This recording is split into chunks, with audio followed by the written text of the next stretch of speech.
On my 23rd birthday, when I introduced my fiancé, my cruel stepmom stood up and shouted, "How dare you choose your life partner, a beggar? Leave him immediately." I refused and said, "I will choose my life partner. It's my life."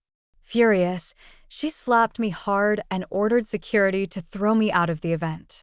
But nobody could have predicted how the next 2 hours would turn the event completely upside down. My name is Dorothy Carter, and for as long as I can remember, my life has been a script written by someone else. That someone is my stepmother, Stephanie Carter. She's always been the one in charge, not just of the house but of our lives, our choices, and every step we were allowed to take. My father, Thomas, never objected. He stood by her, silent and complicit, letting her rule over everything. Growing up in Austin, Texas, I lived in a house that was more like a museum than a home. It was pristine, grand, and suffocating all at once. Stephanie's influence was everywhere, from the perfectly coordinated furniture to the way we were told to behave at the dinner table. Nothing was ever truly ours. It was all a reflection of her power. When my mother passed away when I was 6, Stephanie entered our lives. At first, she seemed kind, almost warm, as if she was trying to fill the void left behind. But it didn't take long for her true nature to show. She demanded perfection and expected loyalty, absolute, unquestioning loyalty. She made sure that every decision I made was one she approved of, from what I wore to which friends I was allowed to see. My opinions didn't matter.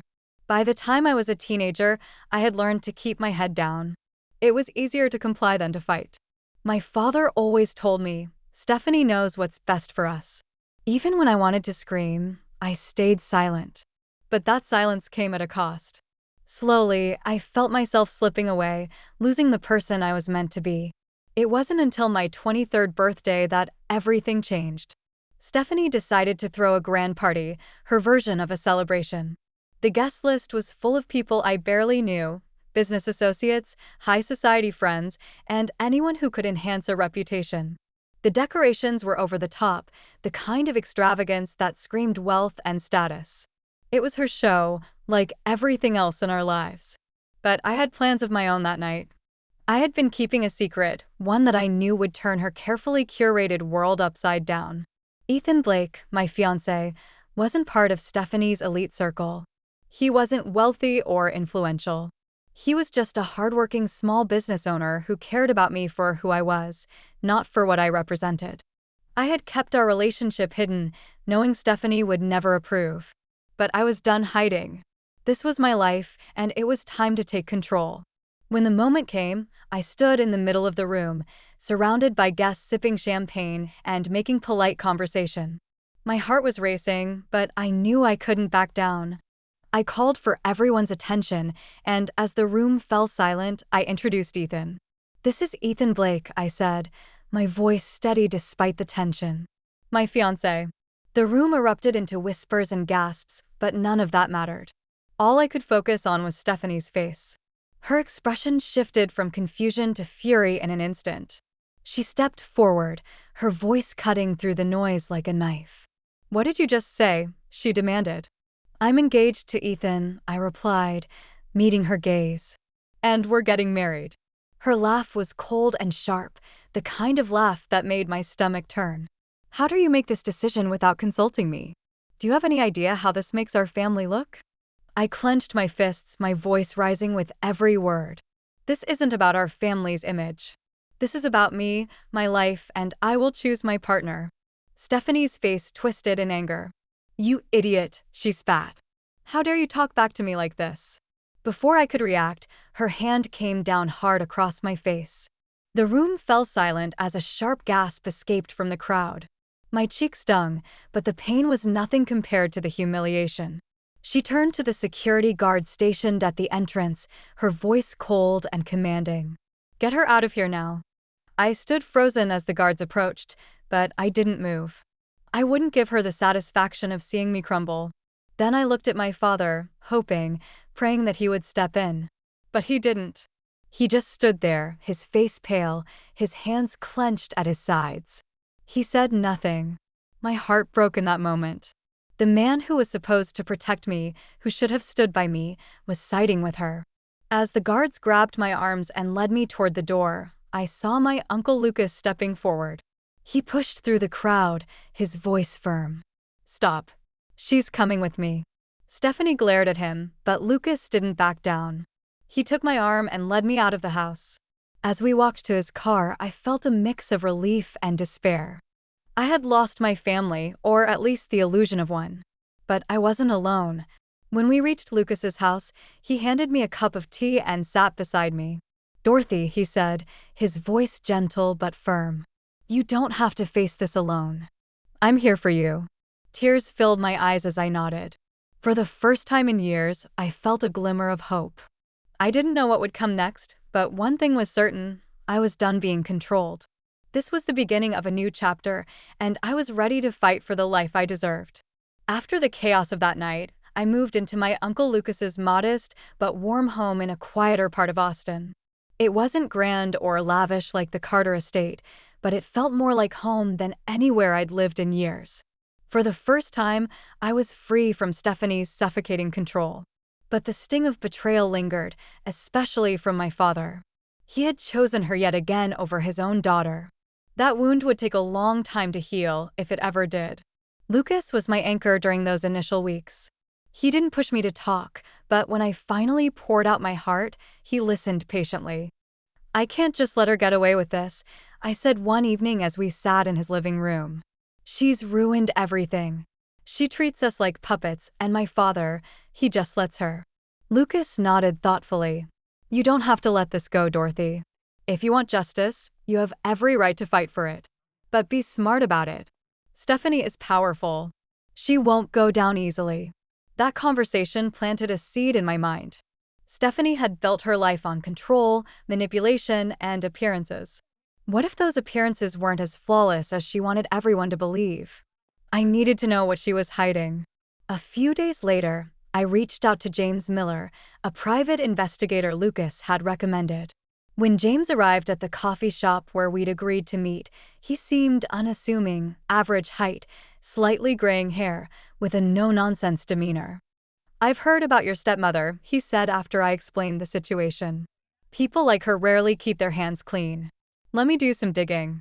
It felt surreal, hiring someone to investigate my own family. But this wasn't just about me anymore. Stephanie had hurt too many people, and I wasn't going to let her continue unchecked. The days that followed were a blur of anticipation and anxiety. I threw myself into helping Lucas around the house, trying to keep my mind off the investigation. Ethan, my fiancé, was my rock during this time. He didn't blame me for what had happened at the party, though I had worried he might feel overwhelmed by all the drama. Instead, he stood by me, reassuring me with his steady presence. "I can't believe she did that to you," Ethan said one evening as we sat on Lucas's porch. "But I'm proud of you for standing up to her."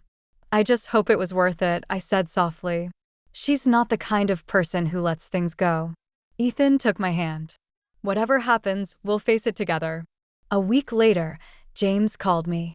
"Dorothy, I think you'll want to see what I found," he said, his voice calm but charged with urgency. We met at his office the next morning, and he laid out a file on the desk between us. As he began to speak, my stomach twisted. "Stephanie Carter isn't who she pretends to be," James began. "On the surface, she's a socialite and a philanthropist, but underneath, well, it's a different story." He detailed everything he had uncovered: shady business dealings, secret offshore accounts, and, most shockingly, her connection to a local criminal gang involved in money laundering. "She's been funneling money through fake charities and using her influence to cover it up," James explained. "I've got the evidence to prove it." I stared at the file, my mind racing. It was worse than I had imagined. Stephanie wasn't just manipulative, she was dangerous. "This could ruin her," I said, my voice trembling with a mix of fear and determination. James nodded. "It will, if you're ready to take it public. But be prepared, this won't be easy. She'll fight back." I knew he was right, but the thought of Stephanie finally facing consequences for her actions was too powerful to ignore. I thanked James and left his office, the weight of the evidence heavy in my hands as I walked back to Lucas's house. My resolve hardened. Stephanie had built her empire on lies, and it was time for those lies to come crashing down. That evening, I sat with Lucas and Ethan, sharing what James had uncovered. "You're sure about this?" Lucas asked, his expression a mix of concern and pride. "I'm sure," I replied.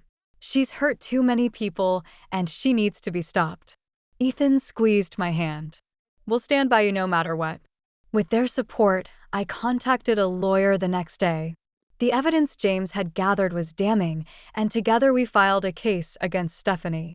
The legal process began to unfold, and as the days turned into weeks, I felt a mixture of fear and exhilaration. This was the fight of my life, and I wasn't backing down. But Stephanie wasn't idle during this time. I started receiving veiled threats, anonymous phone calls, and messages meant to scare me into dropping the case. One night, a rock was thrown through Lucas's front window, shattering the glass and leaving us shaken. "She's trying to intimidate you," Lucas said, his voice firm. "Don't let her win." "I won't," I replied, though my hands trembled as I cleaned up the shards of glass. Ethan insisted on staying with us after that, and James helped us increase security around the house. Despite the fear, I refused to give up. This wasn't just about me anymore. Stephanie's actions had hurt countless others, and it was time for her reign of terror to end. As the court date loomed closer, I found myself standing taller, speaking with more confidence. For the first time, I felt like I was reclaiming my voice. Stephanie had underestimated me, and she was about to learn that I wasn't the frightened girl she thought she could control. The night before the trial, Ethan took my hands in his and said, "No matter what happens tomorrow, I'm proud of you. You've already won by standing up for yourself." His words filled me with strength. Tomorrow, the truth would come out, and Stephanie Carter's world would never be the same. The courtroom was packed. Reporters with cameras hovered outside, eager to catch every detail of what was shaping up to be the scandal of the year in Austin. Inside, the atmosphere buzzed with tension. I sat beside my lawyer, my palms damp and my heart pounding. Across the room sat Stephanie, composed as ever. Her icy demeanor betrayed no hint of fear, but I knew better. She was a woman who thrived on control, and today that control was slipping. The trial began with the prosecution laying out the evidence James Miller had uncovered. They detailed Stephanie's elaborate money laundering schemes and her connection to a local criminal gang. Each revelation felt like a blow against the carefully constructed image she had maintained for years. The courtroom listened in stunned silence as records of offshore accounts, forged documents, and testimonies from former associates were presented. Stephanie's lawyer tried to discredit the evidence, but it was a losing battle. The facts were undeniable. When James took the stand as a witness, his testimony was clear and methodical. He explained how he had traced funds through fake charities and connected us to Stephanie's illegal operations. I watched her face closely, searching for cracks in her mask. There it was, a flicker of panic in her eyes when James mentioned a wire transfer to one of the gang leaders. She was cornered, and she knew it. When it was my turn to testify, my stomach churned. I stood, took a deep breath, and told the truth. I described my life under Stephanie's control, how she manipulated everyone around her, and how she had humiliated me in front of the world at my own birthday party. I recounted the investigation and the threats I had received. I wanted the court to understand that this wasn't just about me. It was about everyone Stephanie had exploited and hurt.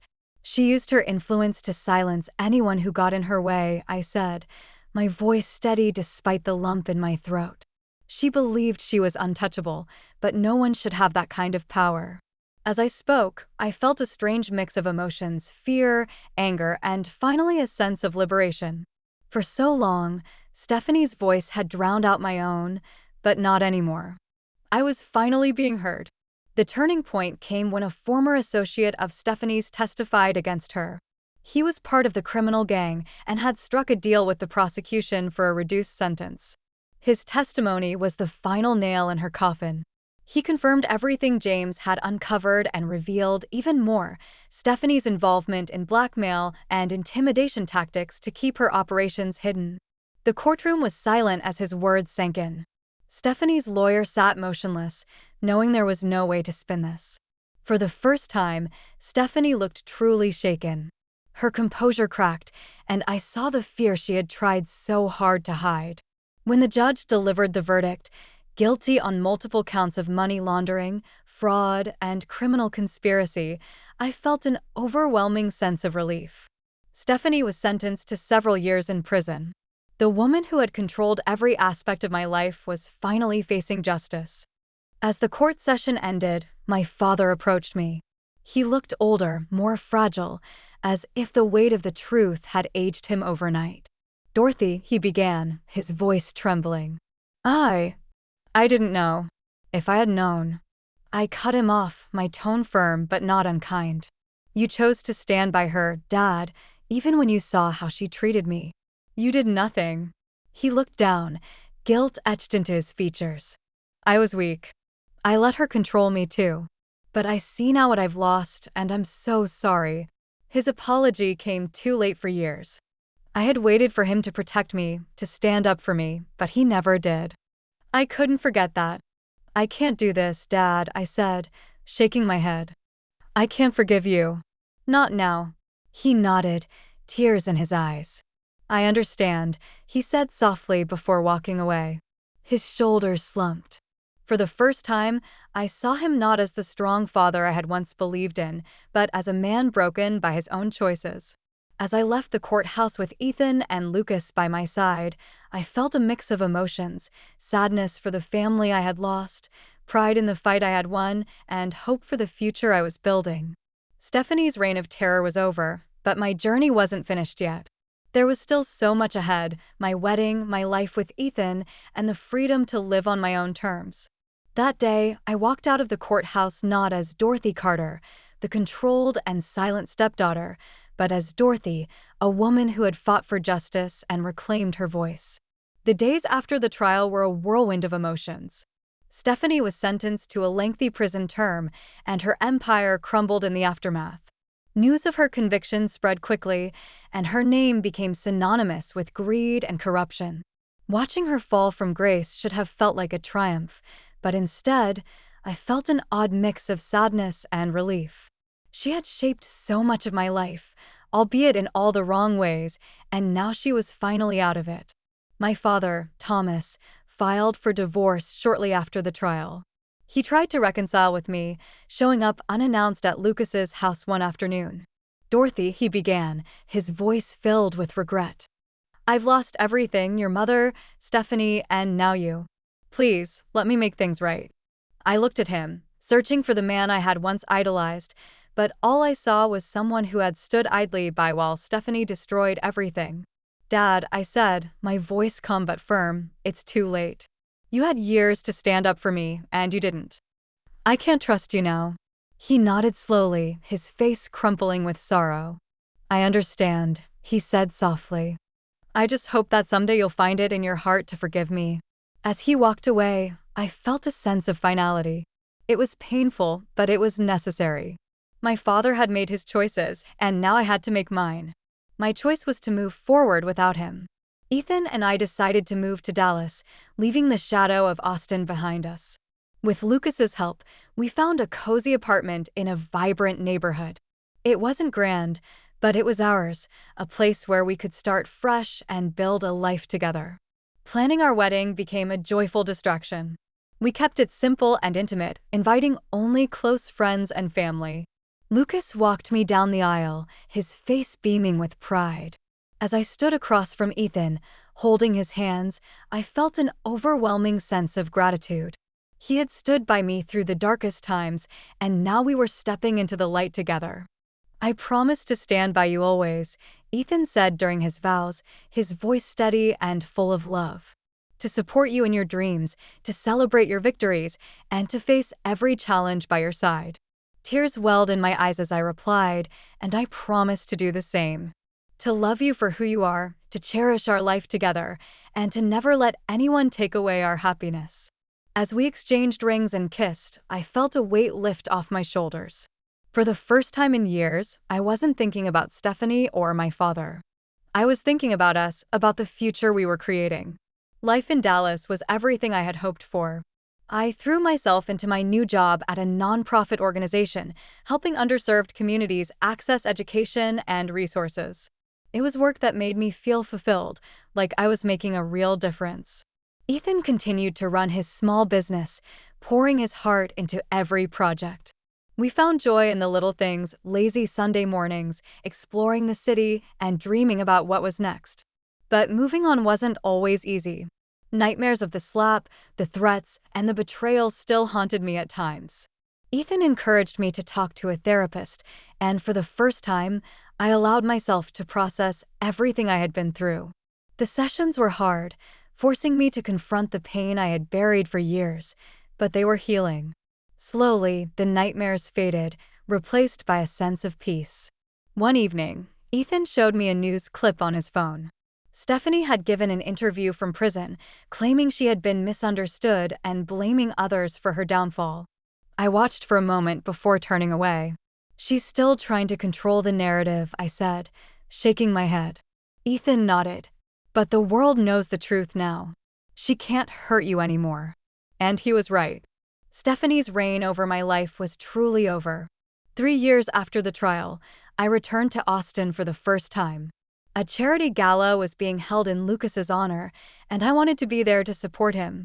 Walking into the grand venue, I felt a flicker of unease, memories of the past threatening to resurface. But then I saw Lucas's face, full of pride and warmth, and I knew I had made the right choice. To my surprise, my father was there. He approached me hesitantly, his eyes searching mine. "Dorothy," he said softly, "I know I don't deserve your forgiveness, but I wanted to say I'm proud of you. You've become everything I wasn't brave enough to be." I didn't respond immediately, letting his words sink in. Finally, I nodded.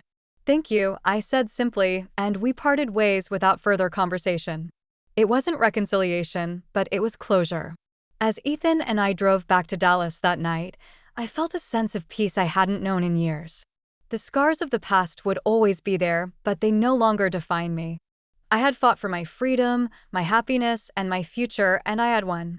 This was my story, not one of defeat, but of resilience.